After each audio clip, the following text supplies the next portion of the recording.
ডাকো, সে পথটা কোন দিকে? সেই কথা ওয়া আলাল্লাহি কসদুস সাবিলি ওয়া মিনহা জাইর। এই পথটা ডানে নাই বামে নাই, সোজা পথ। কি পথ? এই পথের ডানে নাই বামে নাই, সোজা পথ। এই পথ যারা অনুসরণ করবে সোজা আল্লাহ জান্নাতে সে ব্যক্তি চলে যাবে। তাহলে সূরা ইয়াসিনে যে বলা হয়েছে আলা সিরাতিন, এখানে অনেকগুলো আলোর পথ হতে পারে।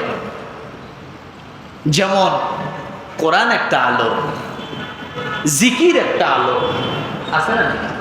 কথা বলে নামাজ একটা আলো, আছে না? রোজা একটা আলো, হজ একটা আলো, যাকাত একটা আলো। মানুষের কল্যাণে যত কাজ আছে সবগুলোই আলো। এই জন্য আলা সিরাতিম মুস্তাকিম। আর ওখানে কি বলা হয়েছে? ইহদিনাস সিরাতাল মুস্তাকিম।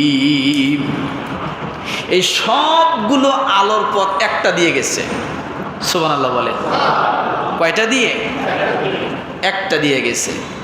আমার ভাইরা, সেই আলোর পথটা যারা নিভায় দিতে চায়, সেই আলোর পথ যারা বন্ধ করে দিতে চায়, আল্লাহ তাদের বিষয় তিরস্কার করে বলেন ইউরিদুনা আইয়ুতফিউ নূরাল্লাহি বিআফওয়াহিহিম ওয়া ইয়াবাল্লাহু ইল্লা আইয়ুতিম্মা নূরাহু ওয়ালাউ কারিহাল কাফিরুন।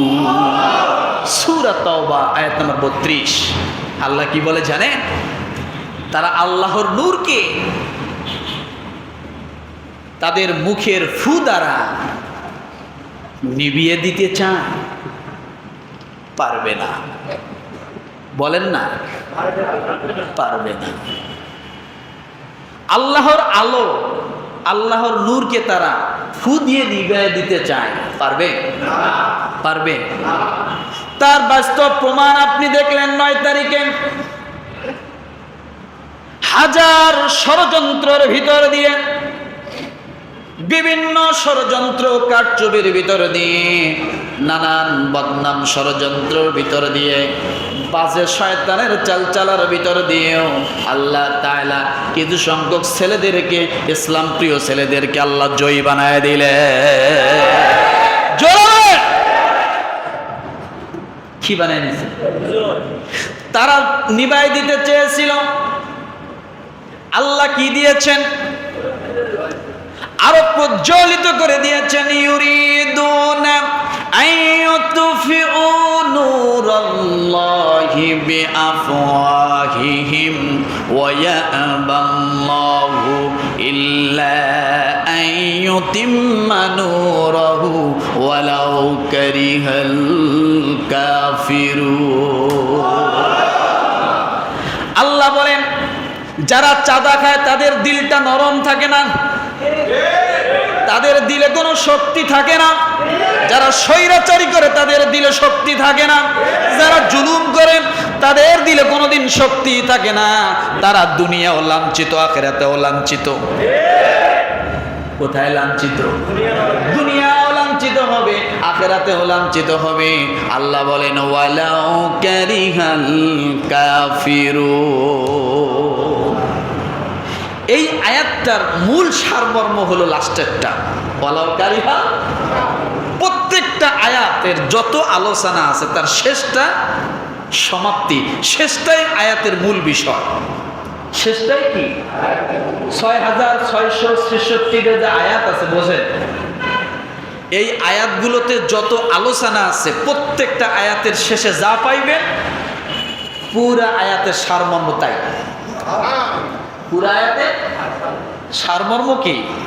ওয়ালাউ কারিহাল কাফিরুন। যারাই আল্লাহর কোরআন নিয়ে ষড়যন্ত্র করবে, আল্লাহর দ্বীন নিয়ে ষড়যন্ত্র করবে, আল্লাহর রাসূল নিয়ে ষড়যন্ত্র করবে, তারা ওই কাফেরদের অন্তর্ভুক্তই হয়ে যায় দিন শেষে। দিন শেষে কিসের অন্তর্ভুক্ত? কাফেরদের অন্তর্ভুক্ত। আল্লাহ বলেন ওয়ালাউ কারিহান। এরপরে রব্বুল আলামিন আরেক জায়গায় বলেন হুয়াল্লাযী আরসালা রাসূলাহু বিল হুদা ওয়া দীনিল হক লিইয়ুযহিরাহু আলাদ দীনি কুল্লিহি ওয়ালাউ কারিহাল মুশরিকুন। আল্লাহ তো হেদায়েত ও সত্য দিন সহ নিজের রসূলকে প্রেরণ করেছেন যাতে তিনি অন্য সব দিনের উপর তাকে জয়যুক্ত করতে পারেন, তার দিনকে জয়যুক্ত করতে পারেন। তাতে মুশরিকগণ এটাকে যত অপ্রীতিকর খারাপ ভাবুক না কেন, অকল্যাণকর ভাবুক না কেন, আল্লাহ তাআলা তার রসূলকে দুনিয়ার জমিনে পাঠাইছেন সত্য দিনকে প্রতিষ্ঠিত করার জন্য। কি করার জন্য? সত্যর দিনকে প্রতিষ্ঠিত করার জন্য, বাতিলকে উৎখাত করার জন্য, হককে বুলন্দিত করার জন্য, হককে উঁচু করার জন্য। এই জন্য আল্লাহ তাআলা ডাক দিয়ে বলেন হুয়াল্লাযী আরসালা রাসূলাহু বিল হুদা ওয়া দীনিল হক লিইয়ুযহিরাহু আলাদ দীনি কুল্লিহি ওয়ালাউ কারিহাল মুশরিকুন। আপনি রাসূলের জীবনের দিকে তাকান। তায়েফের ময়দানে কাফেররা কত মার দিল, দেয়নি? জোরে বলে। তায়েফের ময়দানে কাফেররা কত মার দিল, এরপরও নবী ক্ষান্ত হয় না।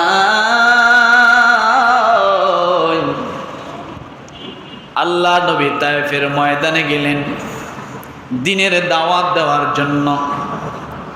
নিজের মামার দেশে যখন দাওয়াতের জন্য গেলেন, মানুষকে বোঝানোর জন্য, দিন প্রতিষ্ঠার জন্য। আগে তার সকল মানুষের কাছে ভালো ছিল, যখন এই দাওয়াতের কথা বলে, ইসলামের কথা বলে, আল্লাহর কথা বলে, নবী রাসূলদের কথা বলে, তখনই রাজাকার হওয়া লাগে। কি হওয়া লাগে বলেন? তখনই মৌলবাদী হওয়া লাগে, তখনই জঙ্গিবাদী হওয়া লাগে। হওয়া লাগে কি না? 1 বছর পার হয়ে গেল, বম তো একটাও বাংলাদেশে ফুটলো না। ফুটছে নাকি? জঙ্গি নাই, আগেও ছিল না। কিন্তু যখন আপনি ইসলামের পক্ষে কথা বলবেন, মৌলবাদী আর জঙ্গিবাদী ছাড়া, রাজাকার ছাড়ার কোনো কথা জবান তাদের বলি ছিল না। তায়েফের ময়দানে যখন গেলেন, আল্লাহর নবী কাফেরদের 5 জন লিডারকে ডাক দিলেন। 5টা লিডারকে ডাক দিয়ে যখন কালেমার দাওয়াত, দিন প্রতিষ্ঠার জন্য যখন গেলেন, তখন তারা বলল, মুহাম্মদ তুমি আমাদের এখান থেকে দূরে চলে যাও, তাড়াতাড়ি প্রাণে বাঁচতে চাইলে তুমি দূরে চলে যাও।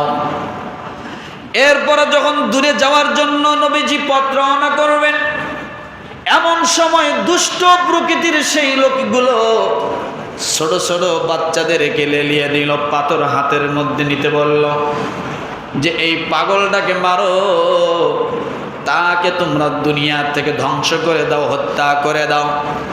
তার গায়ে যখন পাথরগুলো মারা শুরু করলো, এদিকে মারে, নবীজি চাপ দিয়ে আল্লাহকে আল্লাহ বলে একটা ডাক দেয়, আবার এদিক থেকে একটা পাথর মারে, ফিঙ্কি দিয়ে রক্ত বাইর হয়ে যায়। গায়ের মধ্যে ছোচালো ছোচালো পাথরগুলো যখন মারে, গায়ের মধ্যে পাথরগুলো বেঁধে যায়, ওখান থেকে পড়ে যায়, রক্ত ফিঙ্কি দিয়ে পড়ে। এইভাবে রক্তগুলো পড়তে পড়তে আল্লাহ নবীর জুতার মধ্যে যে রক্তগুলো যখন জমা হয়ে যায়,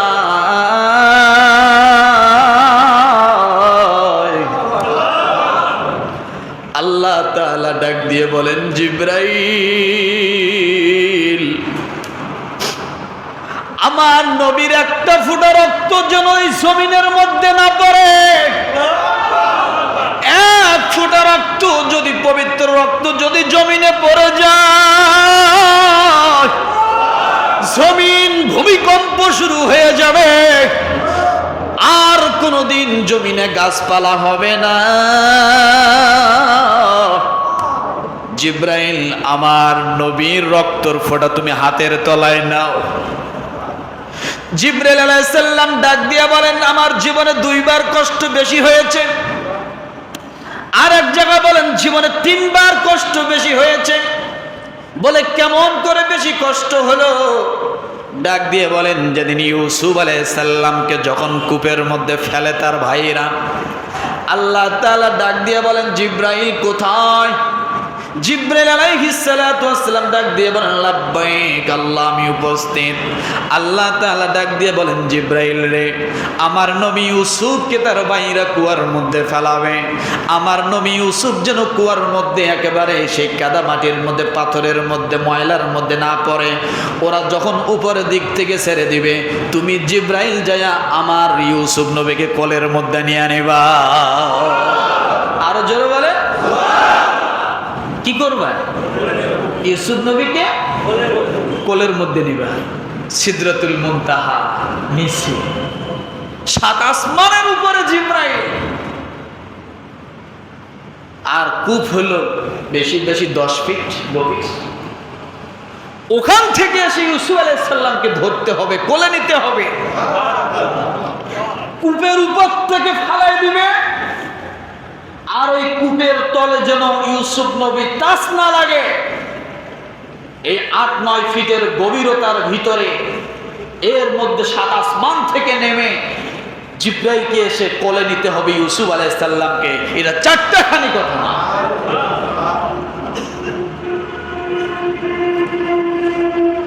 জিব্রাইল আলাইহিস সালাম বলেন,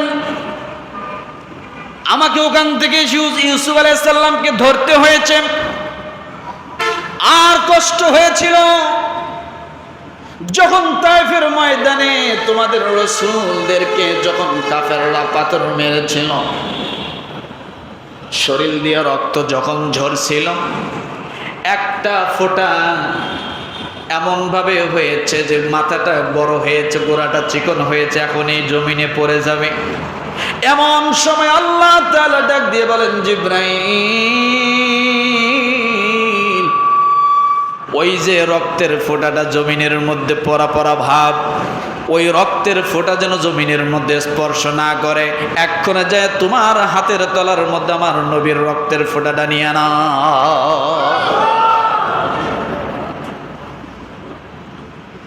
মুসলমান, দাওয়াতের কাজ, দিনকে প্রতিষ্ঠিতের জন্য কত কষ্ট। আল্লাহর নবীর গায়ের রক্তগুলো যখন ঝরছিল, রক্ত শূন্যতার কারণে শরীর গরম হয়ে যায়, কান মাথা গরম হয়ে যায়। আল্লাহর নবী লাল হয়ে গেছেন, জিহ্বা শুকিয়ে গেছে, তৃষ্ণা লেগে গেছে। জায়েদকে ডাক দিয়ে বলেন, জায়েদ, আমার জন্য একটু পানির ব্যবস্থা করো, আমি আর মনে হয় বাঁচবো না। জায়েদ যখন ওই লিডার কাফেরদের কাছে গেল, যাওয়ার পরে ডাক দিয়ে বলেন, 1 গ্লাস পানি অন্তত তোমরা মুহাম্মদকে খাওয়ানোর মতো অনুমতি দাও, না হলে মুহাম্মদ মনে হয় দুনিয়ায় আর বাঁচবে না। কাফেররা ডাক দিয়ে বললেন, না, 1 ফোঁটা পানি দেওয়া হবে না, চলে যাও এখান থেকে। এই দৃশ্য একজন দেখলেন, তার মনের মধ্যে দয়া সঞ্চয় হলো। তিনিও কাফের, কিন্তু যদিও কাফের, ছোটবেলার বাল্য বন্ধু নবীজির। তিনি যখন দেখলেন 1 গ্লাস পানি হলে তৃষ্ণা নিবারণ হয়, মুহাম্মাদের জীবনটা হয়তো বেঁচে যাবে, কিন্তু কাফেররা 1 গ্লাস পানি দেওয়ার জন্য স্বীকার করতেছে না। ওই লোকটা ইশারা করে ডাক দিল, তুমি আমার বাড়ির দিকে আসো। ওই কাফেররা যদি না দেখে, চুপ করে তুমি আমার বাড়ির দিকে আসো। আল্লাহর বান্দা বিবিকে ডাক দিয়ে বলে, বিবি রে, কম্বলটা আমার গায়ের মধ্যে একটু জড়ায়া দাও। বলে, এই গরমের মধ্যে আপনি কম্বল কেন গায়ে দিবেন? বলে, দরকার আছে। গ্লাসটা হাতে নিয়ে গায়ের মধ্যে কম্বলটা জড়াই নিয়ে 1 গ্লাস পানি নিয়ে যখন পা পা করে কাকের তলের মধ্যে নিয়ে আল্লাহর নবীকে খাওয়ানোর জন্য আগে, ওই কাফেররা দূর থেকে লক্ষ্য করেছে বাড়ির ভিতরে গেল, নবীজির খাদেমও বাড়ির ভিতরে যাচ্ছে কেন, ওখান থেকে তাকিয়ে রয়েছে। যখন কাফেররা বুঝতে পারল গরমের দিনের মধ্যে কম্বল গায়ে, দেখি তোমার গায়ের মধ্যে কি, এই কথা যখন বলছে যুবকটা তরতর করে কাঁপা শুরু হয়ে গেল। এবার আমার কপালে মনে হয় মায়ের আর কোনো কমতি থাকবে না, আমাকে এরা মেরে ফেলবে। এই কথা যখন ভাবতে লাগলেন, সঙ্গে সঙ্গে কাফের ডাক দিয়ে বলে, ও নবীর খাদেম যায়েদ, অন্তত আমি তোমার নবীর জন্য এক গ্লাস পানি তোর মুখে পৌঁছায় দিতে পারলাম না, আমার জীবন যদি চলে যায় কোনো আফসোস নাই, অন্তত তোমার দুইটা আঙ্গুল এই গ্লাসের মধ্যে একটা চুবান দিয়ে দুধ দিয়ে নিয়ে যাও, তোমার রসুলের জিহ্বার মধ্যে অন্তত লাগাইও, তোমার রসুলের জিহ্বাটা একটু ঠান্ডা অনুভব করবে। জায়েদ আঙ্গুল দুটা চুবাই দিয়া এক চিৎকার দিয়ে দুধ দিয়ে আল্লাহর নবীকে ডাক দিয়ে বলে, নবীজি আমি এমন একজন হতভাগা খাদেম, আপনার জন্য পানি উপস্থিত করতে পারলাম না। ওই কাফেররা এক গ্লাস পানি আনতে দিল না, অন্তত দুইটা আঙ্গুল গ্লাসের মধ্যে দিয়া ভিজায় নিয়ে আসছি, আপনি একটু জিহ্বাটা দেন, আপনার জিহ্বার ভিতরে যদি আমার দুইটা আঙ্গুল লাগাই অন্তত একটু ঠান্ডা অনুভব হবে। কি অনুভব হবে? ও মুসলমান, এইভাবে আল্লাহর নবী দিন প্রতিষ্ঠিত করেছেন। এই জন্য বলি মুসলমান, আল্লাহ তাআলা ডাক দিয়ে বলেন, কিতাবুন আনজালনাহু ইলাইকা লিতুখরিজান নাসা মিনাজ যুলুমাতি ইলান নূর। কোরআনের বাইরে যত পথ আছে, যত মত আছে, যত রাস্তা আছে, সব হলো অন্ধকার। কথা বলেন, সব কি? সব হলো অন্ধকার, আর একমাত্র কোরআনের পথটাই হলো আলোর পথ। এই জন্য আপনি যদি দাওয়াতের কাজ করেন, আপনি যদি মানুষকে দাওয়াতের দিকে ডাক দেন, আল্লাহ তাআলা উত্তম মাধ্যম বিষয় জানায় দিলেন, তোমরা উদউ ইলা সাবিলি রাব্বিকা বিল হিকমাতি ওয়াল মাউইযাতিল হাসানা। আল্লাহ বলেন, তোমরা যদি মানুষদেরকে দিনের দিকে ডাকো, হিকমার সঙ্গে ডাকো। কিসের সঙ্গে? হিকমার সঙ্গে।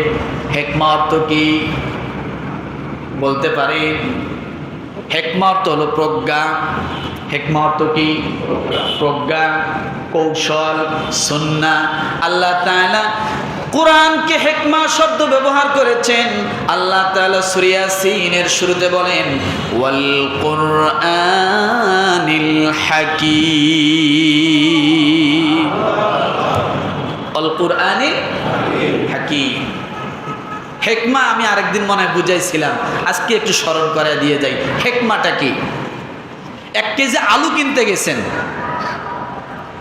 হিকমার ব্যাখ্যা বুঝে যান। 1 কেজি আলু কিনতে গেছে, একদিকে কি দেয়? পাথর, আরেকদিকে।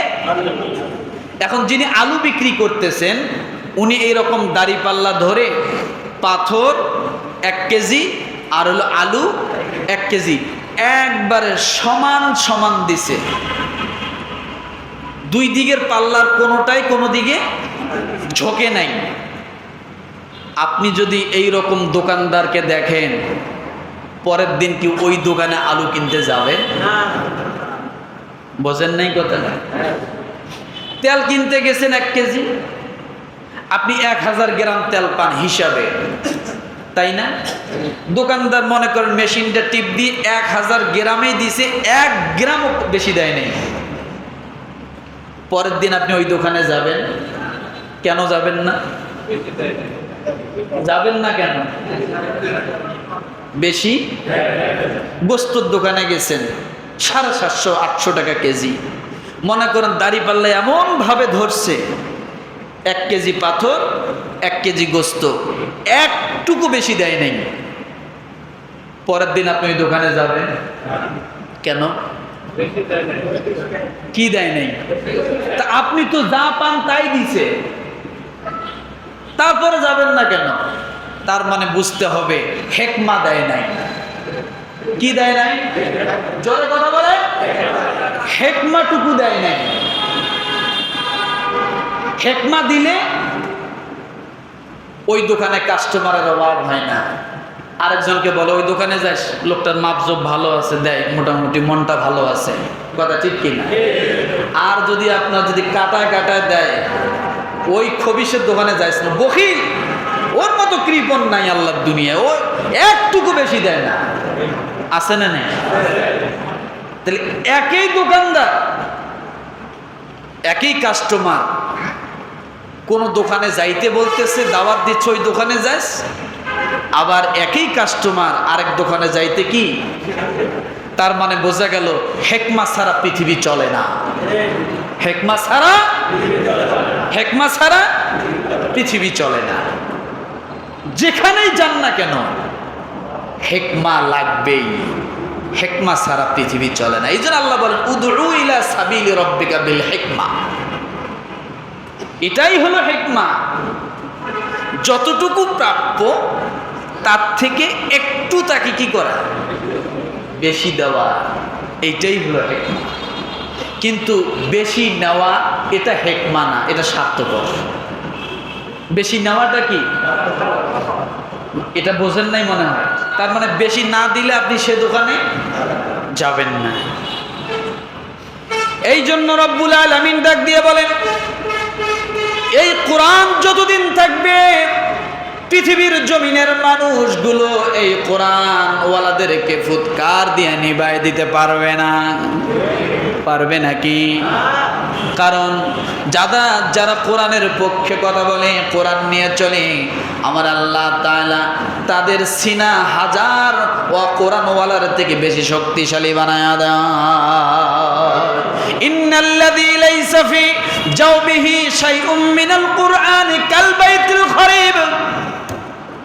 আল্লাহ রাসূলের হাদিসে ডাক দিয়ে বলেন, ওই ব্যক্তি যার ভিতরে কোরআন আছে সে হলো চতুর্দিকে বেড়াওয়ালা ঘরের মতো। কিসের মতো? বেড়াওয়ালা ঘরের মতো।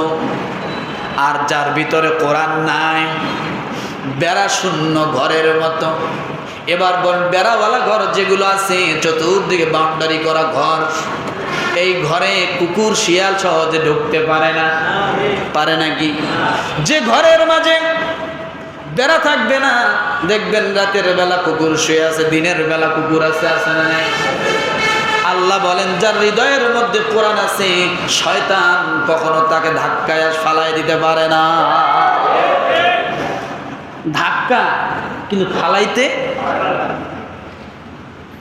ধাক্কা দিবে শয়তান কিন্তু কি করতে পারবে না, চিৎকার করে ফালাইতে পারবে না। এই জন্য বলি কোরআনের ছায়ার তলে আসেন। যারা কোরআনের পক্ষে কথা বলে অন্তত তাদের সাথে থাকেন। যারা কোরআন ভালোবাসে অন্তত তাদের পক্ষে একটু কথা বলেন। কথা বোঝেননি? আজকে আমরা সকলেই যদি ভালোটাকে ভালো বলতাম তাহলে শয়তানরা এত ফাল পারতে পারত না। শয়তানেরা এত ফাল পারতে পারত না, এত ঝাপাঝাপি করতে পারত না, এত শক্তি পেত না। কিন্তু আমরা সমস্যা, আমরা চুপ থাকি। আমরা কি থাকি? চুপ থাকি। যার কারণে শয়তান আমাদের উপরে বেশি চাপিয়ে বসে। এখনো যদি গা ঝাড়া দিয়ে না ওঠেন, এবার শয়তান এমন বসবে, এ শয়তানরা আপনি ওই গোসলের পরে যখন ডুব দিয়ে ওঠার পরে পানি ঝাড়া দিলে চতুর্দিকে পানি ছিটে যায়, এভাবে আপনি শয়তানকে সরাতে পারবেন না। এই জন্য বলি যে সব সময় আমরা ভালো মানুষগুলোর সাথে একটু চলার চেষ্টা করি। ভালো মানুষগুলো একটু খুঁজে বাইর করেন। আপনি ভালোবাসতে না পারেন কিন্তু তার ক্ষতি করবেন না, এটাই হলো কথা। একজন মানুষ ভালো কাজ করে, তাকে ভালো করতে দেন, কিন্তু তার ক্ষতি করা যাবে না। বাংলাদেশে অনেক দল আছে, কোন দলগুলো পকেটে সিগারেট পাওয়া যায় না আপনি খুঁজে বাইর করতে পারেন না? কারা মদের বোতল নিয়ে আড্ডা দেয় না আপনি এই লোকগুলা কি খুঁজে বার করতে পারেন না? যারা পকেটে মেসওয়াক রাখে, পিস্তল রাখে না, এই লোকগুলা কি আপনি খুঁজে বার করতে পারেন না? যারা চাঁদাবাজি করে আর যারা নিজেরাই চাঁদা দিয়ে দল চালায়, এই লোকগুলো খুঁজে বের করতে পারেন না? যারা নিজেদের খাবার নিজেরা খায়া মানুষকে কল্যাণের দিকে ডাকে, এই দলগুলো আপনি খুঁজে বের করতে পারেন না? যদি আপনি এখনো খুঁজতে ব্যর্থ হন, কসম আল্লাহ, আপনার কপাল সামনে পুরে এমন পোড়া পড়বে, সারা পৃথিবীর ফায়ার সার্ভিস দিয়ে কপালের আগুন নিভাইতে পারবেন না। কেবল এই কপাল পোড়ানো রেডি হচ্ছে, চুলে ধরানোর আগে চুলের কাছে লাকড়ি আনা লাগে, চুলে ঠিক করা লাগে, গ্যাস লাইট আনা লাগে, এরপরে নানান আয়োজন, কাগজ একখানা করা লাগে, অথবা কেরোসিন তেল লাগে, এগুলো সব কিছু চুলের কাছে আইনা রেডি করতে সময় লাগে, এরপরে আগুন ধরাই দিয়ে তারপরে চুলে ধরাইতে হয়। কথা ঠিক না?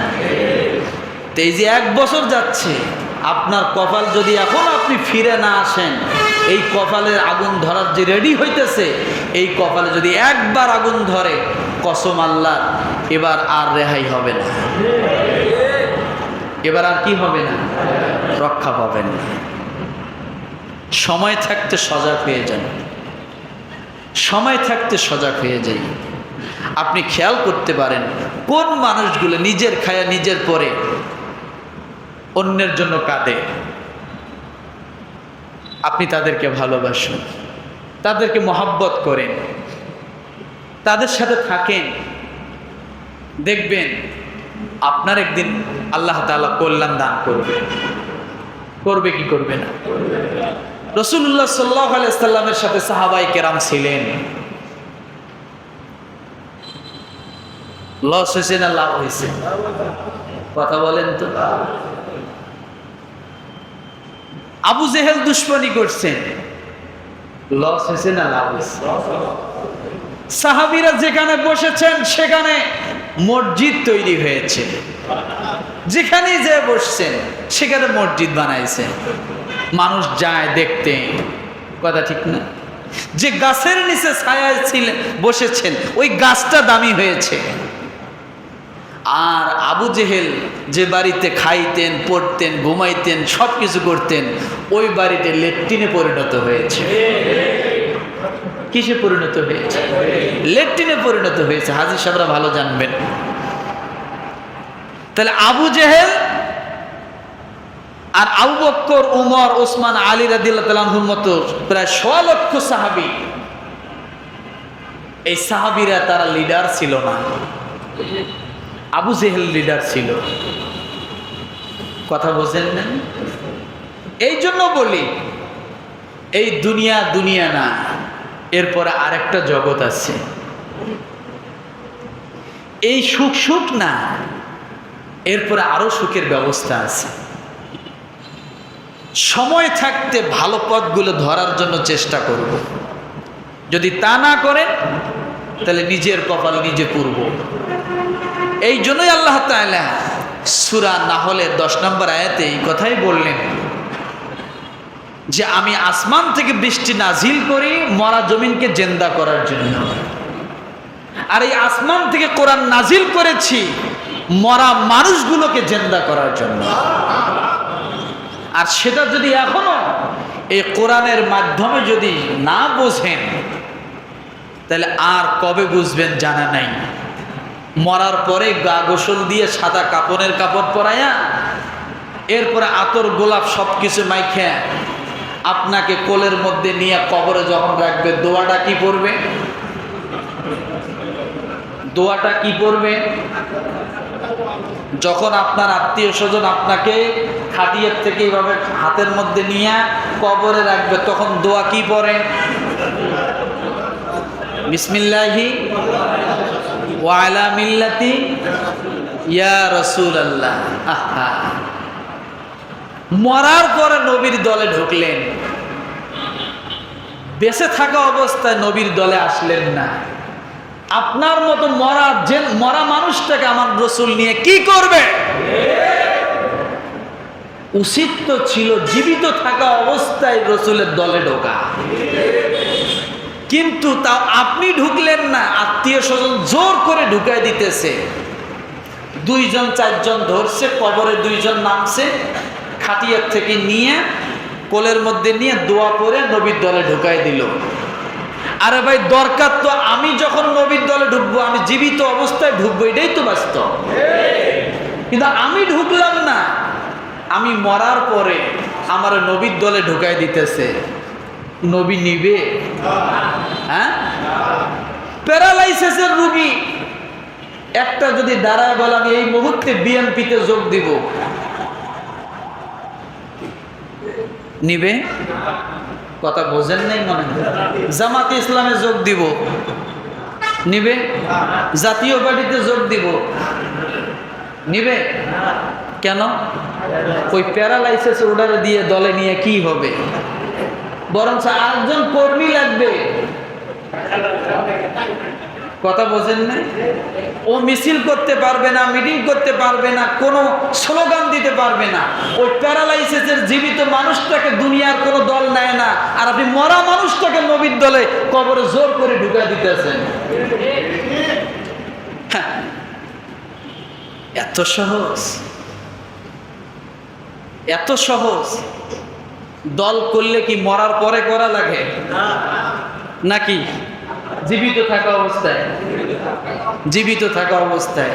তাহলে আমরা এখানে যারা আসছি নামাজ পড়তে, কোনো চ্যাটার্জি, ব্যানার্জি, চট্টোপাধ্যায়, মুখোপাধ্যায়, সেন, গুপ্ত, রায় কেউ আছি? কারা আছি? কারা আছি? মুসলমান।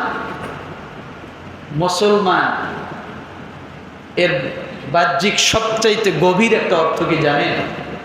ইসলাম অর্থ কি? ইসলাম অর্থ কি? ইসলাম অর্থ শান্তি। মুসলমান আত্মসমর্পণকারী, অর্থাৎ শান্তির দলের অন্তর্ভুক্তকারী, শান্তির দলে অন্তর্ভুক্তকারী। তা আমি এই কথাটা বলতে চাচ্ছি যে আমরা যারা আছি এখন থেকে মনের মধ্যে একটা আকাঙ্ক্ষা পোষণ করতে পারি কিনা যে আমি রসুলের দলের অন্তর্ভুক্ত হব? কথা বলেন, পারি? পারি? তাহলে আজকে একটা কথা হলো, যারা রসুলের পক্ষে কথা বলে, কোরআনের পক্ষে কথা বলে, মানুষের কল্যাণে কথা বলে, মানুষের ভালো চায়, মঙ্গল চায়, আমরা তাদের পক্ষেই কথা বলবো। রাজি আছি? রাজি আছি? আল্লাহ তাআলা আমাদের সকলকে রসুলের দলের অন্তর্ভুক্ত করার তৌফিক দান করুক। আমিন। ওয়া আখিরু দাওয়ানা আনিল হামদুলিল্লাহি রাব্বিল আলামিন।